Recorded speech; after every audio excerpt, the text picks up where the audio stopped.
কলকাতা শহরে ব্যস্ততা ছেড়ে আজ আমরা পাড়ি দিচ্ছি এক নতুন গন্তব্যে, যেখানে মিলবে প্রকৃতির মনোরম সান্নিধ্য, সবুজে ঢাকা পাহাড় আর নদীর বয়ে চলা শীতল ধারা। 12021 জনশতাব্দী এক্সপ্রেসের এই যাত্রায় কলকাতা থেকে ঘাটশিলার উদ্দেশ্যে, যেখানে প্রতিটি মুহূর্তে প্রকৃতি তার গল্প শোনায়। প্রতিটি স্টেশনে অপেক্ষা করে এক নতুন অভিজ্ঞতা। আসুন এই রোমাঞ্চকর যাত্রায় আমাদের সঙ্গী হন। আজ আমরা আপনাদের দেখাবো এক শহর থেকে পাহাড়ের রাজ্যে পৌঁছানোর গল্প, জনশতাব্দীর ছন্দে। সুপ্রভাত। এখন সময় হচ্ছে 6:04। ট্রেন আমাদের পেছনে দাঁড়িয়ে আছে 12021 জনশতাব্দী এক্সপ্রেস। এই ট্রেনে করে আমরা আজকে যাচ্ছি ঘাটশিলা। আর আজকে এই ট্রেনে করে আমরা যাব, একদিনে ঘুরবো, আবার একদিনে কিন্তু রিটার্ন আসবো। তো সন্ধেবেলা আমাদের আবার রিটার্ন ট্রেনও আছে। তো আমরা আজকে দেখাতে চলেছি যে একদিনে কীভাবে ঘাটশিলা ঘুরবেন, আর থাকার কোনো প্রয়োজন নেই, খাওয়া দাওয়া সবই এর মধ্যে থাকবে। আর এই ট্রেনটার ব্যাপারে কী কী আছে, কেমন কী সুবিধা আছে না আছে, সবই আপনাদেরকে এই ভিডিওর মাধ্যমে তুলে ধরবো। তো চলুন এখন আমরা আপাতত ট্রেনটায় উঠি। এই ট্রেনে যাত্রাপথে থাকবে মাত্র দুটি বড় বড় স্টপেজ, আর তার মাঝে রয়েছে 51টি ছোট্ট ইন্টারমিডিয়েট স্টেশন। 212.6 কিলোমিটার দীর্ঘ পথ পেরোতে আমাদের সময় লাগবে প্রায় 2 ঘন্টা 43 মিনিট। ট্রেনের গড় গতিবেগ 78 কিলোমিটার প্রতি ঘন্টা। কিন্তু জানেন কি, এই ট্রেনের সর্বোচ্চ অনুমোদিত গতি হচ্ছে 130 কিলোমিটার প্রতি ঘন্টা।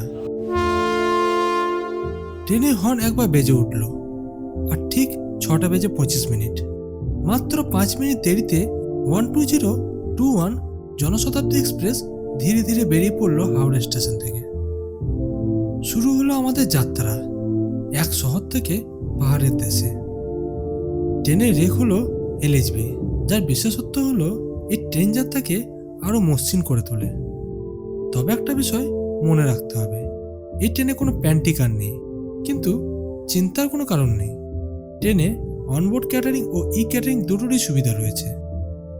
আর সবচেয়ে ভালো খবর, সপ্তাহে 7 দিন এই ট্রেন নিয়মিত যাতায়াত করে। হাওড়া থেকে প্রতিদিন সকাল 6:20 ছাড়ে, আর আমাদের গন্তব্য ঘাটশিলায় পৌঁছায় ঠিক 9:03।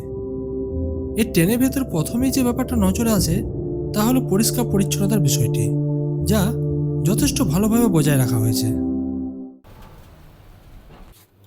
এ হচ্ছে বাথরুমে যেমন জামা কাপড় রাখার হ্যাঙ্গার দেওয়া রয়েছে, এখানে ধরার একটা হ্যান্ডেল দিয়েছে।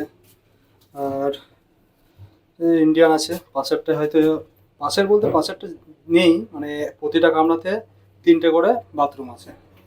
আর এই হচ্ছে জলের, এদিকে মগ প্লাস হাতে ধরার জায়গা সবই দিয়েছে, মিররও রয়েছে।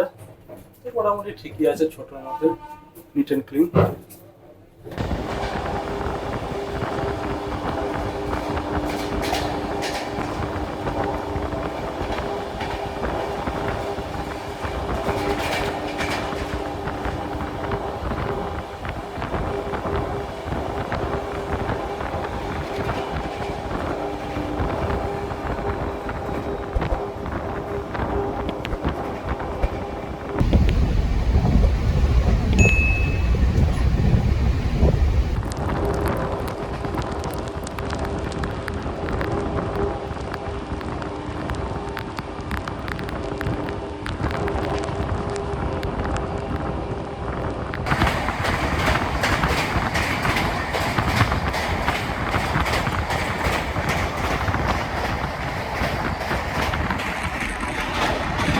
যাত্রা শুরু হবার 1.5 ঘন্টা পর, অর্থাৎ 8:06 ট্রেন আমাদের প্রথম বড় স্টেশন খড়গপুর জংশনে পৌঁছায়।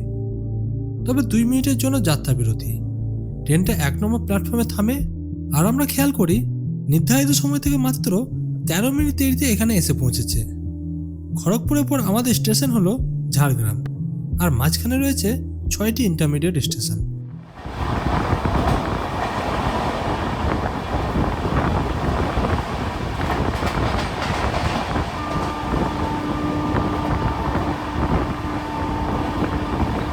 ট্রেন ছুটছে, যেন সময়কে হারানোর জন্য তার নিজের এক যুদ্ধে নেমেছে। ঠিক 8:37 নির্ধারিত সময় থেকে 10 মিনিট দেরিতে ট্রেন এসে পৌঁছায় ঝাড়গ্রামের 2 নম্বর প্ল্যাটফর্মে। এখানে দাঁড়ানোর সময় অনুভব করি আমরা প্রকৃতির আরও কাছে চলে এসেছি, আর সামনে অপেক্ষা করছে ঘাটশিলা, আমাদের আজকের চূড়ান্ত গন্তব্য। ঝাড়গ্রামের পর আমাদের সামনে মাত্র 7টি ইন্টারমিডিয়েট স্টেশন।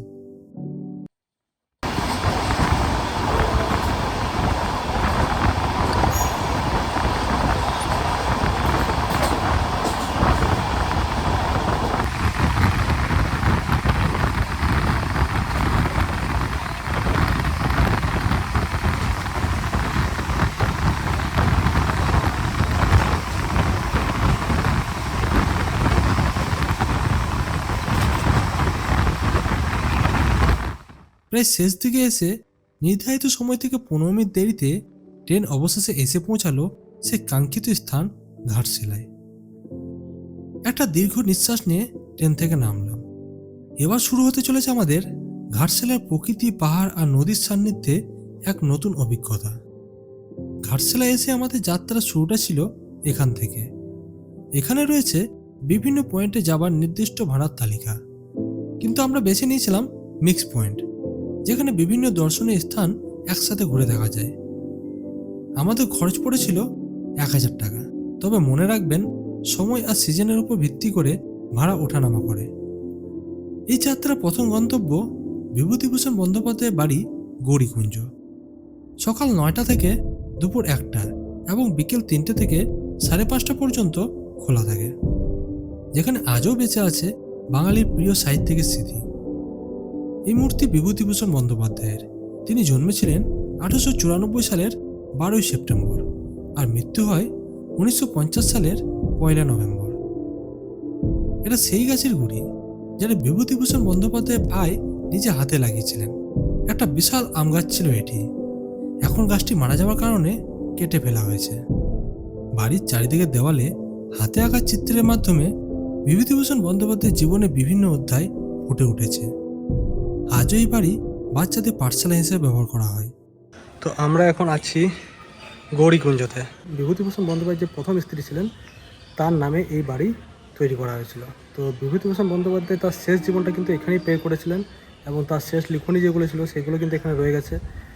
আর এই জায়গা থেকেই সবথেকে বড় বড় যে উপন্যাসগুলো আছে, যেমন পথের পাঁচালী, তারপর চাঁদের পাহাড়, এই যে বড় বড়, তারপর অরণ্যক, যেটা এগুলো হচ্ছে মানে এইখানে বসেই লেখা। আর এইখানে বসে লিখতে লিখতে শেষ জীবনে মৃত্যু এই জায়গাতেই হয়েছে। তো এই হচ্ছে আমাদের গৌরীকুঞ্জ ঘুরে দেখালাম। এবার ভেতরটা ঢুকে দেখাবো কী কী আছে। আর এই জায়গাতে বিভূতিভূষণ বন্দ্যোপাধ্যায় যে নিজে হাতে লেখা আছে বা যে ড্রেস পরতেন সেগুলো কিন্তু এখানে এখনও বাস্তবে রাখা রয়েছে। যদি আপনারা এখানে আসেন তাহলে চোখে দেখতে পারবেন। এখন আমরা ক্যামেরার মাধ্যমে সেই জিনিসটা আপনাদের সামনে তুলে ধরার চেষ্টা করছি। বাড়ির ভেতরে প্রবেশ করলেই দেখা যায় লেখকের ব্যবহৃত পোশাক আর সযত্নে রাখা রয়েছে তার রচনাবলী। প্রতিটি কোণ যেন তার সৃষ্টিশীল জীবনের সাক্ষী। এখানেই রয়েছে লেখকের হাতে লেখা কিছু মূল্যবান পাণ্ডুলিপি, যা আজও আমাদেরকে তার সাহিত্যিক প্রতিভার কথা মনে করিয়ে দেয়। এবার আমরা যাচ্ছি সুবর্ণরেখা নদীর তীরে। ওই যে দেখা যাচ্ছে তামার ফ্যাক্টরি, হিন্দুস্তান কপার লিমিটেড। এখন এই ফ্যাক্টরি বন্ধ হয়ে গেছে কারণ তামার খনিজের অভাব। সুবর্ণরেখা নদী আছে, নদীর পাশে একটা ঝর্ণা মতো আছে, সেটাকে বলা হয় রাতমোহনা।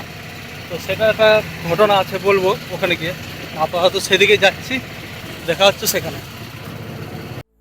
পাহাড়ের কোলে নদীর ধারায় স্বপ্নেরা মিশে যায় বাতাসের সাথে, সবুজ মাঠের পথ হারায় জীবনের গানে ছুঁয়ে যায় রাতে।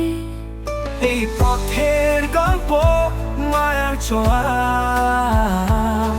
প্রকৃতির রঙে মনটা মোহনা, ঘাটশিলার রূপে হারাই নিজেকে, পাহাড়, নদী আর পথের গল্পে। এখন আমরা পৌঁছালাম সুবর্ণরেখা নদীর যে ব্রিজ আছে, যেটাকে বলা হয় রাতমোহনা। তো নদীর স্রোত কিন্তু প্রচুর, যেহেতু বর্ষাকাল সেহেতু ভালো জল বইছে। আর এখানে সবাই মাছ ধরছে দেখা যাচ্ছে, আপনাদের কাছে গিয়ে দেখাচ্ছি।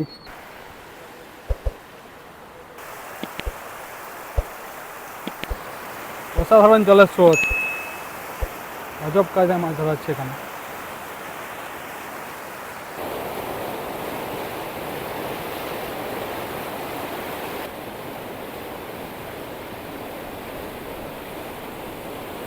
এটাই সেই সুবর্ণরেখা নদী। বর্ষার জলে যা ফুলে ফেপে উঠেছে।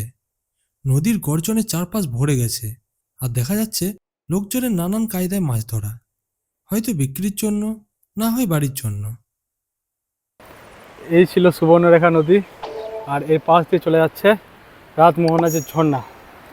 এই সেই ঝর্ণা যেখানে আমাদের কবি বিভূতিভূষণ বন্দ্যোপাধ্যায় এই এরিয়াতে বসে রাতের জ্যোৎস্না দেখতেন, যে কারণে এই জায়গাটার নাম দিয়েছিলেন নিজে রাতমোহনা। সে থেকে নামটা প্রচলিত হয়ে আছে রাতমোহনা বলে। দুই জলের সংযোগস্থল হচ্ছে এই জায়গাটা। এই যে পুরো জায়গাটা দেখতে পাচ্ছেন, এটা বেনাসল ফলস, যেখানে নদী আর ঝর্ণার মিলন ঘটেছে। এই জায়গায় বিভূতিভূষণ বন্দ্যোপাধ্যায় প্রায়ই আসতেন, বিশেষ করে জ্যোৎস্না রাতে।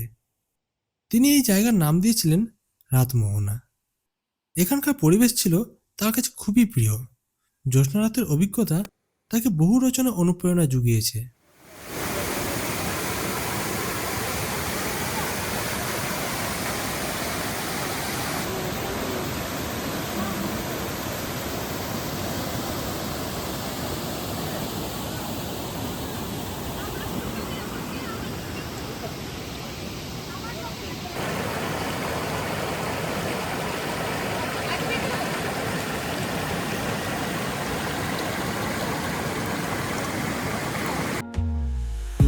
অজানা পথে যাত্রা শুরু, নীল আকাশে মেঘের নূপুর, শান্ত নদীর মৃদু স্রোতে স্বপ্ন বুনছে সময়ের সাথে। চলে চল পথের মাঝে। যেন একটা টাইম মেশিনে চড়ে ফিরে এসেছি পুরোনো দিনের গ্রামে। এখানকার প্রতিটা বাড়ি, প্রতিটি রাস্তা মাটির তৈরি, আর গ্রামের মানুষগুলো এখনো সেই পুরনো পদ্ধতিতেই চাষাবাদ করে। চারপাশে এত সবুজ মাঠ, ছোট ছোট জঙ্গল, আর তার মাঝ দিয়ে বয়ে চলা ছোট ছোট জলের ধারা। আর ওই যে দূরে দেখা যায় উঁচু উঁচু পাহাড়, মায়ায় মোড়া এক স্বপ্নের দৃশ্যের মতো। আমরা ঘোরাঘুরি করার পর এখন এসে পৌঁছেছি বরুডি লেকের কাছে। বরুডি লেকের কাছে এদিকে আছে পাহাড়, টিলা দেখতে পাচ্ছেন, টিলা। আর পেছনেও কিন্তু পাহাড়ের মাঝে লেক রয়েছে। তো এই লেকের পাশে এখানে অনেকগুলো দোকান আছে, এখানে খাওয়া দাওয়া করা যায়। আমরা এসেছি, এখানে আমরা আজকে ব্রেকফাস্টটা করবো। ব্রেকফাস্টের সময় যদি পেরে গেছে, 11:45 বাজছে, সময় পেরিয়ে গেছে, কিছু করার নেই, দেরি হয়ে গেছে। তো এখন আমরা মুড়ি চপ অর্ডার করেছি, মুড়ি চপ খাবো, কারণ হালকা খেতে হবে। এরপর ঘোরাঘুরি করার পর লাঞ্চটাও এখানে করবো। এখানে লাঞ্চ আমরা অর্ডার করেছি, মানে আগে থেকে অর্ডার করতে হয়। এখানে একটা সিস্টেম আছে, মানে যদি দেশি মুরগি খেতে চান, আর যদি এরকম নর্মাল ডিম ভাত বা সবজি ভাত খেতে চান, তাহলে সেক্ষেত্রে আপনাদের কোনো অসুবিধা নেই, যখন আসবেন তখন পেয়ে যাবেন। তো দেশি মুরগির ক্ষেত্রে আপনাদেরকে আগে থেকে অর্ডার করতে হবে, এবং তার দাম হচ্ছে মানে সবজি ভাত মিলে, আর দেশি মুরগি 4 পিস, 1 পিস আলু, 4 পিস, মানে 4 পিস মুরগি 1 পিস আলু দেবে। তাতে আপনাদের টোটাল কস্ট পড়বে 200 টাকা, আর তার মধ্যে আনলিমিটেড ভাত আর সবজি থাকবে। তো সেক্ষেত্রে আপনাদেরকে অর্ডারটা কিন্তু আগে থেকে করে রাখতে হবে। আর আপনারা যদি ইমিডিয়েট এসে নিতে চান, তাহলে যদি তাদের কাছে থেকে থাকে তাহলে পাবেন, কিন্তু সেটা চান্স বহুত কম। তো আপাতত আমরা এখন মুড়ি চপটা খেয়ে নিয়ে এদিকে যাবো লেকের কাছে ঘুরতে। লেকটা ঘুরে আপনাদেরকে দেখাবো কেমন আছে, আমরাও ভিউ নেবো, মজা নেবো কেমন আছে না আছে। এখানে বোট রাইডও পাওয়া যায়, বোট রাইডের ব্যাপারে কী আছে না আছে সেটা জানবো, আপনার সাথে তথ্য শেয়ার করবো। চলুন আপাতত মুড়িটা খেয়ে নিই।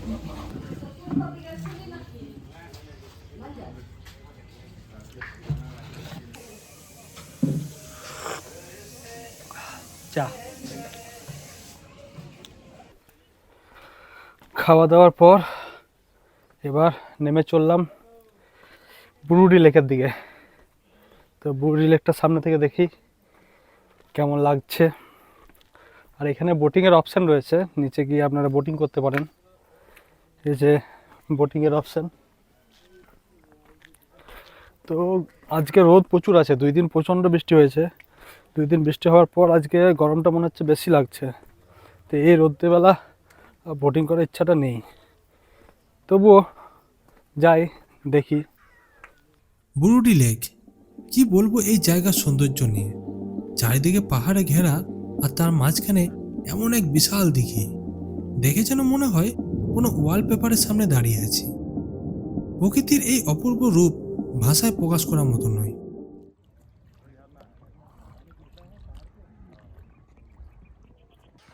এখন মাসিকে এদিকে নিয়ে যাচ্ছে, সেই দিকে আমরা এখন যাচ্ছি।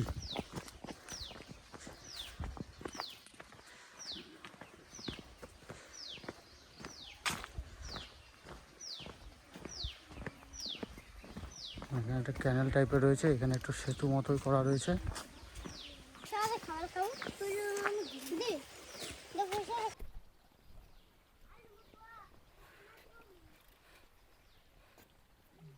যে সেতু দিয়ে যেতে হবে এরকম করে, সেতুগুলো কিন্তু বাঁধা নেই, একটু সামলেই যেতে হবে।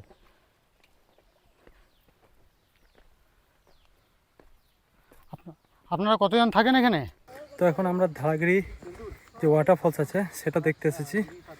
তো আমাদের অটো রোডে দাঁড় করে দিয়েছে, সেখান থেকে আমাদেরকে গাইড নিতে হচ্ছে, মানে গাইড নিতে হবে, এটা এখানকার লোকাল। তো রাস্তা একটু মানে ঘুরে ফিরে যেতে হয়, যে কারণে গাইড নেওয়াটা সুবিধা। কারণ হচ্ছে সোজা পথ নয় যে সোজা চলে গেলে পৌঁছে যাবো, এরকম কোনো সোজা রাস্তা নয়, একটু এদিক ওইদিক আছে। তো এখানে নাকি অনেকেই পথ হারিয়েছে, যে কারণে গাইড সিস্টেমটা চালু করা হয়েছে। তো আমরা এখন সেই পথ দিয়ে চলছি, মাসি আমাদের এগিয়ে নিয়ে যাচ্ছে। ওই যে সামনে শুধু পাহাড় আর পাহাড়, ল্যান্ডস্কেপটা সলিড, অসাধারণ লাগছে দেখুন চারিদিক। এই সৌন্দর্য আসলে চোখে দেখার জন্য, যতই বলি শব্দগুলো ফিকে হয়ে যায়।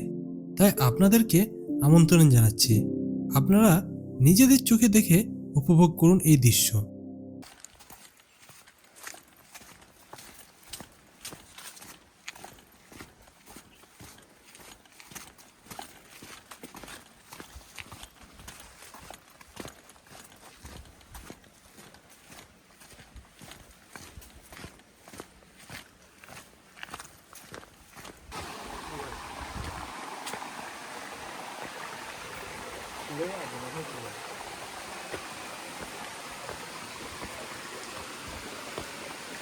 রাস্তা কিন্তু বেশ পাথরে, ভালোই পাথুরে রাস্তা আছে, সাবধানে আসতে হবে। আর অবশ্যই ভালো জুতো পরে আসবেন, নাহলে কিন্তু স্লিপ কাটতে পারে। হ্যাঁ, তো শেষমেশ এই মাসি আমাদেরকে নিয়ে আসলো এই ধারাগিরি ওয়াটারফলসে।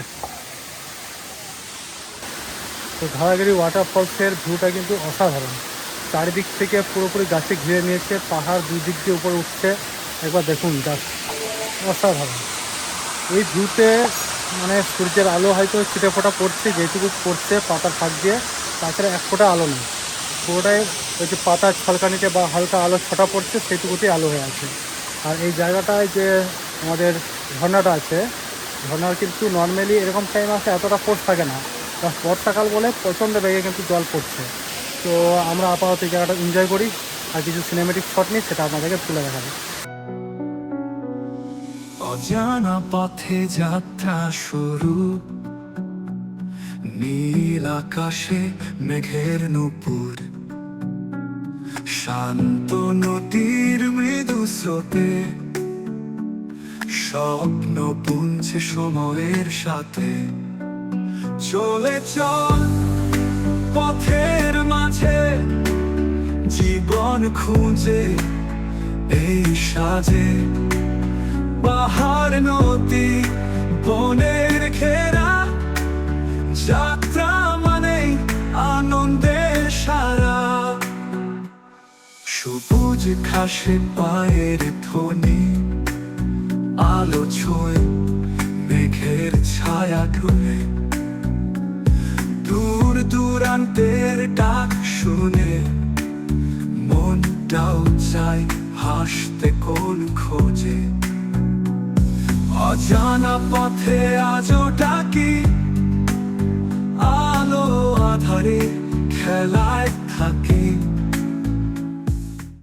তো এখন বাজে দুপুর 2টো, এসে পৌঁছেছি বুরুডি লেকের সামনে। যে হোটেল আমরা খাবার অর্ডার করে গেছিলাম সেই হোটেলে এখন আমরা খেতে বসবো। তারপর তো আমরা বসেছি, খাবার কতক্ষণ রেডি হবে জানি না, তবে আমরা শালপাতাই বলেছি, মানে কাঁচা শালপাতা বুনে দেবে, তো তার মধ্যে আমরা খাবারটা খাবো। দেশি মুরগি, ভালোই লাগবে আশা করছি। চলুন খাবারটা আসুক, ততক্ষণ অপেক্ষা করি। তো আমাদের কাঁচা শালপাতার মধ্যে ডাল, ভাত, সবজি, আলু ভাজা চলে এসেছে, আর দেশি মুরগি বলা আছে যেটা আসবে। তারপর হয়তো এটা সবজি ভাতটা খাই, ততক্ষণে বাকিটা আসুক।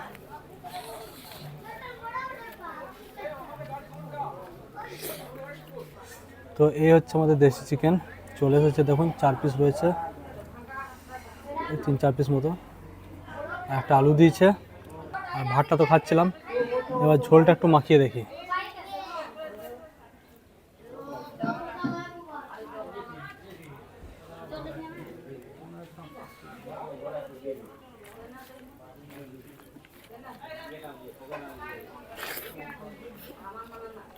আহা, দারুণ টেস্ট, মানে না খেলে বোঝানো যাবে না টেস্ট।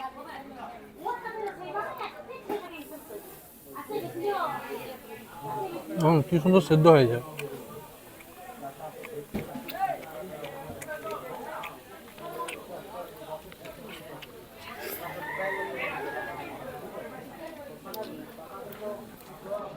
আলুটাও সুন্দর সিদ্ধ হয়েছে, মানে এক কথায় অসাধারণ টেস্ট। দেশি মুরগি এরকম সচরাচর আমাদের দিকে পাওয়া যায় না, আমাদের দিকে ব্রয়লার বা পোলট্রি মুরগি যেটা বলে সেটাই খেতে হয়, তার তুলনায় টেস্ট অনেক বেটার। আপনারা যদি এখানে আসেন কখনো, অবশ্যই এটা ট্রাই করবেন। তো শেষ পাতে এসেছে আমাদের আমড়ার চাটনি, এত বড় আমড়া আর এরকম পাঁপড়। এখন থালা পরিষ্কার করে খেয়ে নিয়েছি, মাংস শেষ, মানে যা খেলাম মানে বলে বোঝানো যাবে না, আমাদের খেয়েই বুঝতে হবে। আর অবশ্যই তাড়াতাড়ি ঘাটশিলা প্ল্যান বানান, এই বর্ষার মধ্যে ঘুরে মজা পাবেন, আর এই জায়গাতে কিন্তু খেয়ে যাবেন। দুপুরে খাওয়া দাওয়ার পর এরকম একটা বিশ্রাম নেওয়ার জন্য ভালো জায়গা পেয়ে গেছি, গাটা গড়িয়ে ফেলেছি।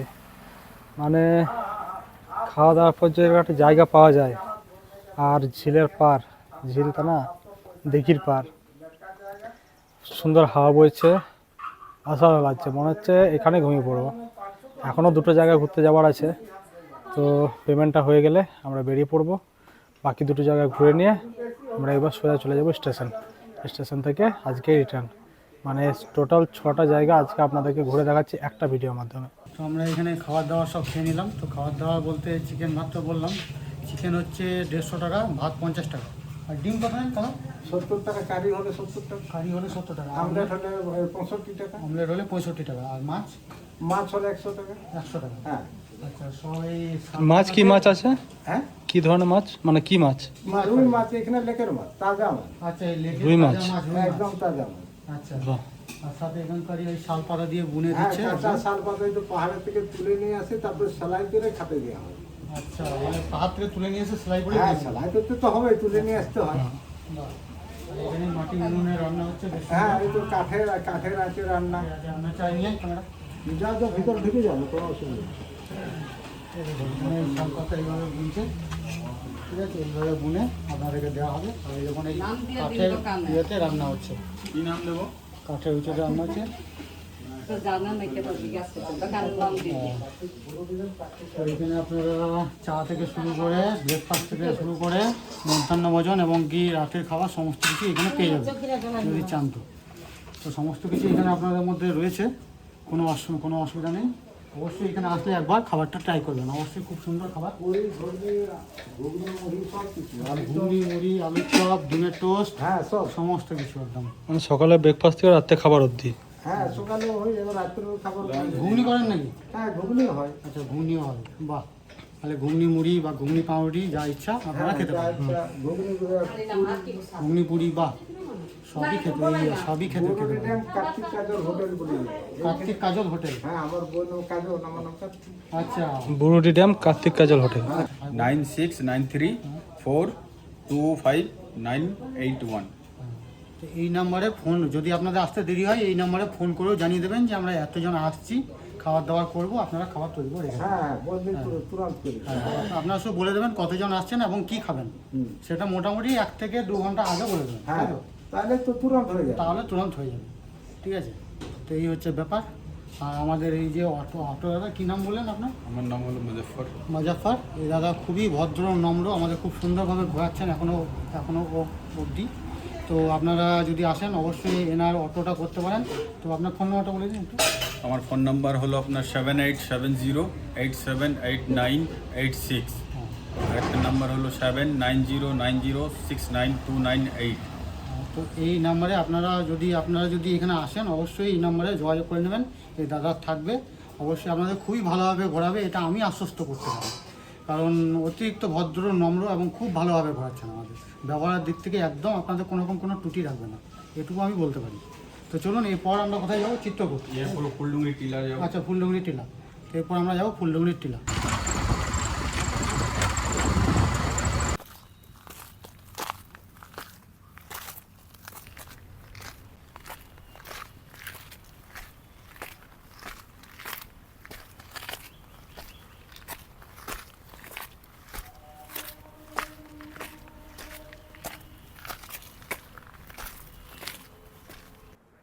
তো এটাই হচ্ছে এক প্রকারের চাঁদের পাহাড়, কারণ বিভূতিভূষণ বন্দ্যোপাধ্যায় এখানে বসে কিন্তু চাঁদের পাহাড় গল্পটি লিখেছিলেন বা উপন্যাস যা বলবেন। তো এই জায়গাতে আরেকটা রচনা রচিত করেছিলেন, সেটা হচ্ছে আরণ্যক, যেটা আরেকটা ফেমাস মানে বিভূতিভূষণ বন্দ্যোপাধ্যায়ের লেখা গল্পের মধ্যে পড়ে বা রচিতার মধ্যে পড়ে, সেটা কিন্তু এখানে বসে লেখা হয়েছিল। এই জায়গা পরিবেশ মায়া প্রকৃতি দেখে বিভূতিভূষণ বন্দ্যোপাধ্যায় এতই মুগ্ধ হয়েছিলেন যে তিনি এই জায়গাতেই বাড়ি বানিয়েছিলেন, মানে এর থেকে একটু দূরে গৌরীকুঞ্জ যেটা দেখালাম সেখানে বাড়ি বানিয়েছিলেন, সেখানে থেকে তার শেষ জীবনটা বের করেছিলেন এবং তার শেষ গল্প অপরাজিতা এটা লিখতে লিখতে তিনি কিন্তু ইহজগৎ ত্যাগ করেছিলেন। তো সেটা পরবর্তীকালে তার ছেলে তারাদাস বন্দ্যোপাধ্যায় তিনি কিন্তু সেটাকে কন্টিনিউ করেছিলেন। আর তেমনই আরেকটা ক্যারেক্টার আছে যেটা বলা হয় তারানাথ তান্ত্রিক, আপনারা সবাই চেনেন। তারানাথ তান্ত্রিকও কিন্তু বিভূতিভূষণ বন্দ্যোপাধ্যায়ের দ্বারাই লিখিত একটা ক্যারেক্টার বা বানানো ক্যারেক্টার, যেটা পরবর্তীকালে তারই সন্তান তারাদাস বন্দ্যোপাধ্যায় পরবর্তীকালে সেটা কন্টিনিউ করেছেন। তো সেটা গল্প সানডে সাসপেন্সে সবাই শুনেছেন বা যারা বই পড়েন তারা তো সবাই জানেন। তো এই জায়গায় একটা মানে কি বলবো, ফেমাসই শুধুমাত্র বিভূতিভূষণ বন্দ্যোপাধ্যায়ের জন্য। তাছাড়া এই জায়গাগুলো হয়তো আমরা কেউ আসতামও না, কেউ জানতও না। তো আজকে এই জায়গাটা ঘুরে দেখলাম, ভালো লাগলো। এরপর একটা জায়গা আছে চিত্রকূট বলে, এই চিত্রকূটটা ঘুরে নিয়ে আমরা এখন সোজা চলে যাব স্টেশনের দিকে।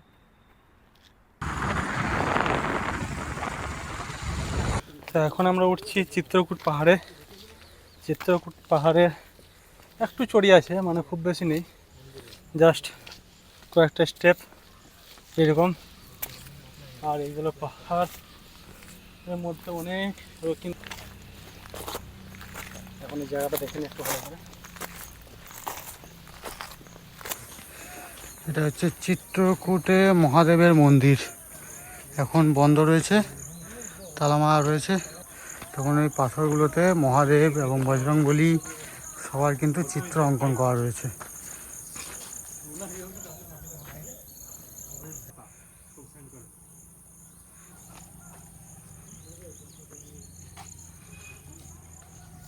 তো এই ছিল চিত্রকূট টিলা বা পাহাড়। তো এইখানে আমাদের শেষ যে আমরা ভার্সেলে যে ভ্রমণটা করলাম টোটালি, এটা আমাদের শেষ গন্তব্য ছিল। তো এরপর আমরা চলে যাব সোজা স্টেশন। তো আমাদের ট্রেন ছিল মোটামুটি ওই 5টার দিকে, এই জনশতাব্দী।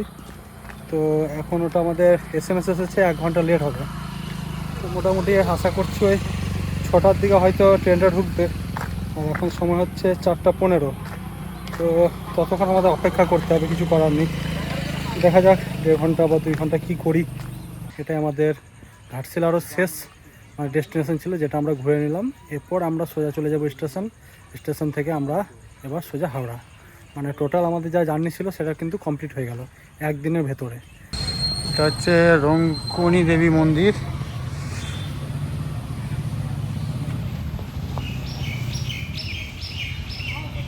দেখতে পাচ্ছেন রঙ্কনী দেবী মন্দির। আর এইখানে দেখুন এই যে খুঁটি মতো করা আছে, এইখানে কিন্তু মোষ বলি দেওয়া হয়। এবং এটা কিন্তু আমাদের অন্যান্য থেকে একটু আলাদা, যেহেতু মোষ বলি দেওয়া হয়।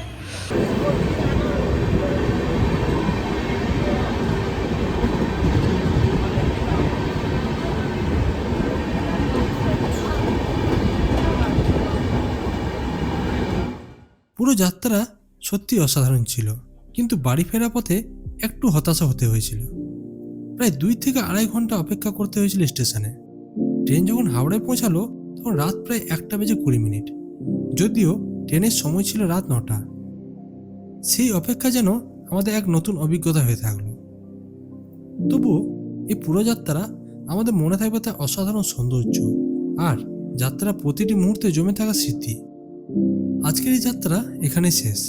আপনাদের কেমন লাগলো এই সুন্দর গ্রাম, পাহাড় আর বুরুডি লেকের গল্প?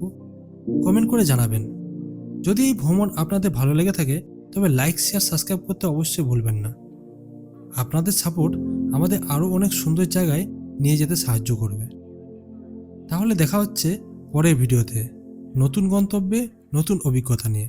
ততদিন প্রকৃতির এই সৌন্দর্য আপনাদের হৃদয়ে থাকুক।